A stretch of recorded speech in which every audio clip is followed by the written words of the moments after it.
खाना बनाने वाली नौकरानी। दुर्गा देवी की 2 बहुएं थी, शिखा और रेणु। वैसे तो वो सारा काम करती, पर खाना बनाना उन्हें राज नहीं आता था। जब भी कुछ बनाने को कहो तो आनाकानी करने लगती। दुर्गा देवी उनसे बड़ी परेशान थी। अरे शिखा बेटा, खाना बना कि नहीं? दोपहर के 2 बज गए। वो मम्मी जी, मैं सब्जी लेने मार्केट चली गई थी तो जरा देर हो गई। मुझे लगा भाभी ने पीछे से खाना बना लिया होगा। अरे रेणु, तूने खाना नहीं बनाया क्या? शिखा तो मार्केट गई थी। नहीं मम्मी जी, वो मन्नू बहुत रो रहा था, उसे चुप कराते कराते देर हो गई। तो क्या आज दोपहर मुझे भूखा ही रखने का इरादा है या कुछ बनेगा भी? मैं भी बना देती हूँ ना, बस 15 मिनट लगेंगे। शिखा किचन में जाकर खाना बनाती है और थोड़ी देर में दुर्गा देवी को खाना परोस देती है। हे भगवान, ये क्या? तूने सिर्फ खिचड़ी बनाई है? हाँ मम्मी जी, अब इतनी जल्दी में तो बस खिचड़ी बन सकती थी, और मैं मार्केट से आकर ना बहुत थक गई हूँ, इसलिए आज तो इसी से काम चलाना होगा। अब दुर्गा देवी करती भी क्या, उनको वही सादी सी खिचड़ी खानी पड़ी। और इधर शिखा और रेणु बाजार से लेकर आई पाव भाजी, मजे से खा रही थी। बाबू, ये रट्टू के पाव भाजी ना बड़ी लाजवाब होती है। अच्छा हुआ जो तुम मार्केट से ले आई। हाँ भाभी, मुझे ना ये नत्थू की पाव भाजी बहुत पसंद है, इसीलिए उसकी दुकान देखकर मुझसे तो रहा ही नहीं गया। सोचा पाव भाजी ले जाती हूँ और इसके पैसे सब्जियों के भाव में एडजस्ट कर दूंगी। अरे वाह, तुम तो बड़ी समझदार हो गई हो। सब मेरी संगत का असर है। ऐसे दिमाग चलाते रहो और खुश रहो। दोनों हंस पड़ी। फिर दोनों ने अपनी पाव भाजी खत्म की और आराम से सो गई। शाम को प्रवीण और तरुण ऑफिस से आए। आ गए तुम दोनों? बहुत थक गए होगे ना? हाँ मम्मी, आज तो बहुत थक गए, ऑफिस में बहुत काम था। मम्मी, मुझे बहुत भूख लगी है। रेणु, कुछ चाय नाश्ता लेकर आना। तरुण की आवाज सुनकर रेणु चाय और बिस्किट लेकर आ गई। ये क्या, सिर्फ बिस्किट? अरे मुझे भूख लगी है, इस बिस्किट से क्या होगा मेरा? पकौड़े या आलू टिक्की कुछ बना दो। देखिए तरुण, आप ऑफिस से थक कर आए हैं, तो मैं भी यहाँ मक्खियां नहीं उड़ा रही थी। अरे घर में 17 तरह के काम होते हैं, मैं भी थक गई हूँ। अभी तो चाय बिस्किट से ही काम चलाना पड़ेगा। बेचारा तरुण रेणु से कुछ कह भी नहीं सका और चुपचाप चाय बिस्किट खाने लगा। तभी प्रवीण ने शिखा को आवाज दी। शिखा, चाय तो रेणु भाभी ने बना दी, तुम कुछ नाश्ता ही बना दो, बड़ी भूख लगी है यार। उफ, मेरा तो आज पूरा बदन दर्द कर रहा है काम कर करके। इतनी कड़ी धूप में मार्केट जाना कोई मामूली बात है क्या? और आकर पता है मैंने खाना भी बनाया। प्लीज प्रवीण, आज तो मुझसे कुछ मत कहना, मुझसे नहीं बनाया जाएगा नाश्ता। खाने में बस खिचड़ी बनाई थी तुमने, और सामने वाले बाजार से जाकर 2-4 सब्जियां ले आई थी बस। इसमें कौन सा कद्दू में तीर मार लिया तुमने जो इतना थक गई? जो भी हो मम्मी जी, गर्मी में इतना काम भी बड़ी बात होती है, हम भी थक जाते हैं, क्यों है ना रेणु भाभी? हाँ मम्मी जी, शिखा ठीक तो कह रही है। भाई इतनी गर्मी में हमसे खाना नहीं बनाया जाता, किचन में तो जैसे आग ही बरसती है। तुम दोनों देवियों से खाना बनता नहीं, मेरे हाथ पैर अब इतना साथ देते नहीं बुढ़ापे में कि मैं कुछ बनाऊं, तो क्या भूखे मरेंगे? देखिए मम्मी जी, हम खिचड़ी या दलिया बना देंगे, बस वही खा लीजिएगा। इससे ज्यादा इस गर्मी में हमसे खाना नहीं बन पाएगा। मुझसे तो ये रोज रोज बीमारों वाला खाना नहीं खाया जाएगा। हाँ भैया, मैं भी ऐसा खाना नहीं खा सकता, इससे तो बढ़िया मैं भूखा ही रह लूंगा। तो फिर क्या करें? मम्मी, क्यों ना खाना बनाने के लिए नौकरानी रख ले, इससे हमें टाइम पर अच्छा खाना मिल जाएगा, वरना ये दोनों तो खिचड़ी दलिया खिला खिला कर मार ही डालेंगी। हाँ बेटा, बात तो तेरी सही है। मैं कल ही नौकरानी खोजती हूँ जो खाना बना दे। मम्मी जल्दी से नौकरानी खोजो, अब और नहीं सहा जाता। अगले ही दिन दुर्गा देवी ने नौकरानी की खोज शुरू कर दी, और कुछ ही दिनों बाद आखिर दुर्गा देवी को खाना बनाने वाली नौकरानी मिल ही गई। उसका नाम था कमला। कमला का आज इस घर में पहला दिन था। दुर्गा देवी उसे समझा रही थी। देख कमला, ये हमारी रसोई है, सब कुछ अच्छे से देख ले, समझ ले कहाँ क्या रखा है। अब टेंशन मत लो मेम साहब, मैं सब कुछ संभालेगी। अरे टेंशन खत्म करने के लिए तो तुझे बुलाया है। अब सुन, सुबह 9 बजे नाश्ता और टिफिन सब रेडी कर देना। दोपहर का खाना हम 1 बजे खाते हैं। शाम को प्रवीण और तरुण ऑफिस से आएंगे, तब चाय बनेगी और साथ में कुछ नाश्ता भी। रात के खाने में रोटियां गर्म होनी चाहिए। अरे मेम साहब, मेरा नाम कमला है, मैं सब कुछ अच्छे से समझ गई है। आप सबको ऐसा खाना बनाकर खिलाएगी कि आप सब खाने के साथ अपना अंगली भी खा जाएंगे। अच्छा ठीक है ठीक है, वो तो खाकर ही पता चलेगा कैसा खाना बनाती है तू। मेम साहब, रात के खाने में क्या बनाने का है? शाही पनीर और लच्छा पराठा बना ले, घर में सबको बहुत पसंद है। ठीक है मेम साहब, बना देगी।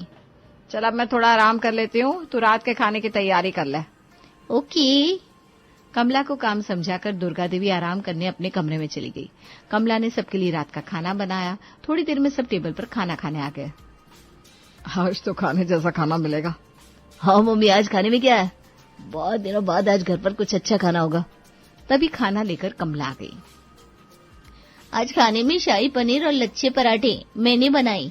एक बार खाएगी तो खाते रह जाएगी। अरे बस, अब बातें बनाती रहेगी या खाना परोसेगी भी? मेम साहब परसती ना मैं। ऐसा कहकर कमला ने सबको खाना परोसा। सबने खाना शुरू किया। तो कमला, तुमने तो कमाल कर दिया। सच में खाना बहुत टेस्टी है।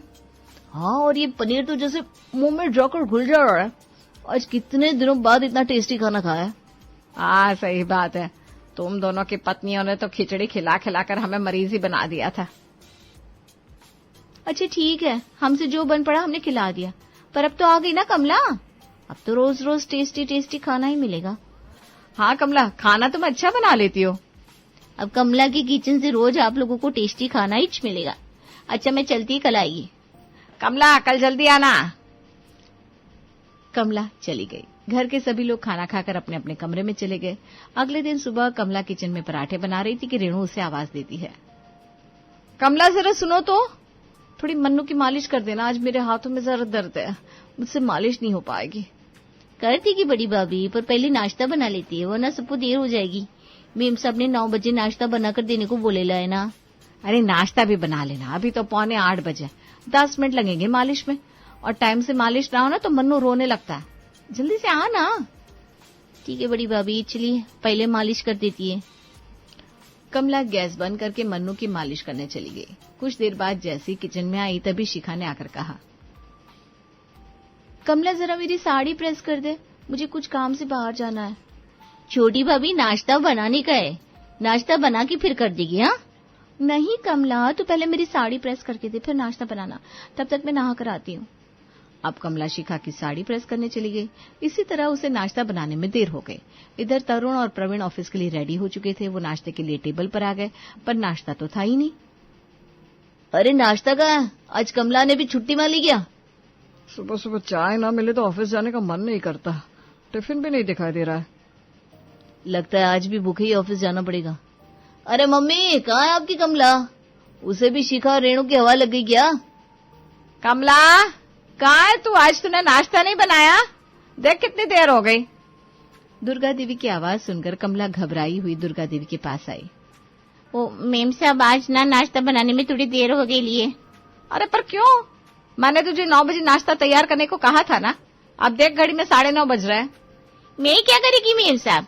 पहले बड़ी भाभी ने मन्नू की मालिश करने को बुला लिया, फिर छोटी भाभी की साड़ी प्रेस करके दी।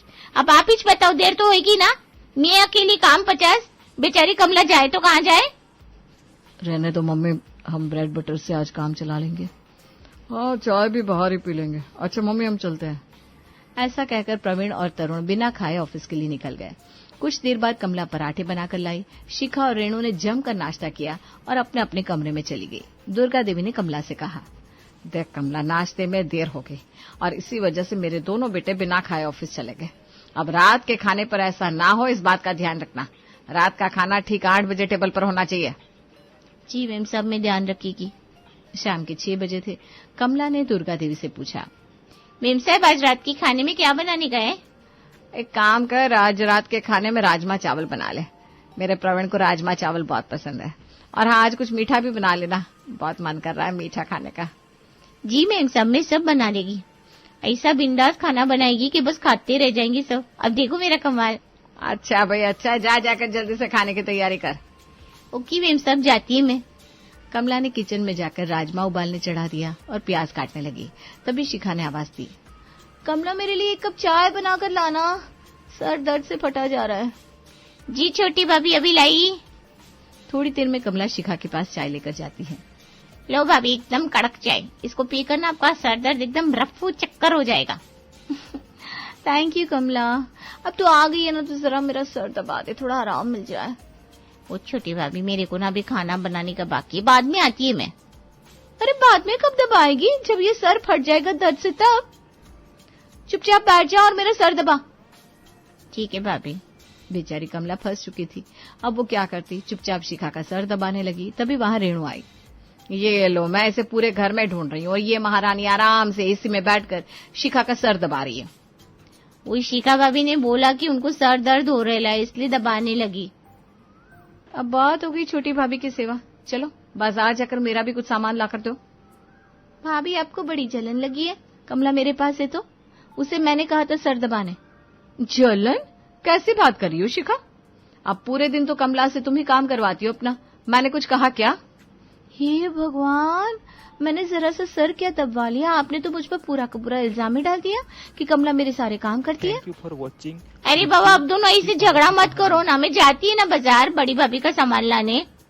ये ले स्लीप, आती हुई लॉन्ड्री से कपड़े भी लेते आना। जी भाभी, जाती है मैं। कमला को बाजार जाना पड़ा, इस वजह से उसे रात का खाना बनाने में फिर से देर हो गई। वो बाजार से रेणु का सामान लेकर आई और फिर जल्दी से किचन में लग गई। चावल उसने बना लिए थे, पर राजमा और मिठाई बनानी बाकी थी। घड़ी में 8 बज चुके थे, सब लोग खाना खाने टेबल पर आ चुके थे। क्या हुआ, अभी भी खाना मिलेगा कि नहीं? मेरे तो पेट में चूहे कूद रहे हैं, जल्दी से खाना लगाओ कमला। अरे हाँ, आज तो प्रवीण के पसंद का खाना बना है, राजमा चावल। अरे वाह, फिर तो मजा ही आ जाएगा, मेरी भूख और बढ़ गई है। ए कमला, जल्दी लाओ भाई खाना। खाना नहीं बने लाए, टाइम लगेगा अभी। कमला, मैंने तुमसे कहा था ना खाना ठीक 8 बजे लग जाना चाहिए, फिर देरी क्यों? ऐसे नहीं चलेगा भाई। नहीं चलेगा तो मेरे को भी नहीं करने का है तुम्हारा काम। या खाना बनाने को रखा था ना, पर सारा दिन आपकी बहू का काम करने में, खाना बनाने में लेट हो जाता है मेरे को। फिर खाना टाइम से मिलता नहीं तो आप सुनाती है। नहीं बाबा, हमको नहीं रहने का, यहाँ काम इच नहीं करने का। ये झूठ बोल रही है मम्मी जी। एकदम सच बोलती है, 16 आने खरे। अब मुझे समझ में आ गया है। कमला, तुझे कहीं जाने की जरूरत नहीं है। कल से तुझे मैं जो कहूँ बस तू वही करेगी, वरना तुझे तेरी पगार नहीं मिलेगी। ठीक है मैम साहब। और तुम दोनों सुनो, कल से घर का सारा हिसाब और खर्च मेरे हाथ में ही रहेगा, किसी को 1 पैसा नहीं मिलेगा। जाओ कमला, अब जल्दी से खाना बना कर लाओ। दुर्गा देवी की बात सुनकर शिखा और रेणु को जैसे सांप सूंघ गया हो, वो चुपचाप बैठी थी। कमला थोड़ी देर में खाना बनाकर लाई, सबने खाना खाया और अपने अपने कमरे में चले गए। अब देखना यह है कि अगला दिन क्या हलचल लेकर आने वाला है। सुबह कमला नाश्ता बना रही थी, दुर्गा देवी ने आवाज दी, कमला जरा यहाँ तो आ। जी मैम साहब। प्रवीण और तरुण का नाश्ता और टिफिन बनाकर पहले पूजा करके सफाई में मेरी हेल्प कर दे, बाकी नाश्ता बाद में बनाना। ठीक है मैम साहब, मैं भैया लोगों का नाश्ता बनाकर लाती है।